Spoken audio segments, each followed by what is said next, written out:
Eksklusibo nga nagreklamo sa K5 News FM Iloilo 88.7 FM ang Iloy ni Luigi Alaway tungkol sa ginarigar sa saya nga pagpangkastigo sa mga operatiba sa kinkasang drug bypass operation sa City Drug Enforcement Unit sa Barangay Santo Niño Sur, Arevalo, Iloilo City sang tinalikdan nga Disyembre 26.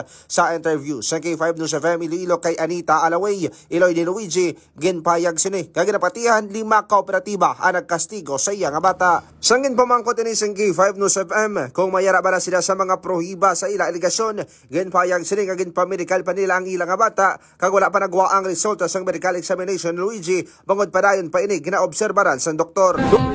Gauyap sang tiyan niyang bata ko. Pag-abot ko ang bako, ginano niya bata ko. Niya wala na sa ginano, gina-interview na hindi ka lang masunod, hindi ka masunod, gina-interview ka. Gina-interview nilang bata ko, pero nagahambal ko nga. Taga-isa iningat, ilaimat ka dyan sa itsura yan nga, kita kong video yan. Ubos naman niya ginapanginwala ni Anita ang natabo nga bypass sa iya nga bata apang sa tuig 2018. Aminado ini nga anay naman nga na preso si Luigi kag nakagwa sini nga tuig 2023 bangod sa kaso nga illegal nga droga. Ginatingwaan naman sang K5 News FM Iloilo nga makuha ang pahayag sang City Drug Enforcement Unit. Matandaan nga si Luigi ang nakuhaan sang 816,000 pesos ka balor sang ginapatihan Shabu kag nagabugat sang 120 grams. Balita nagikan sa may distrito sa Arevalo. Ini si K5 Aaron Rifoyo.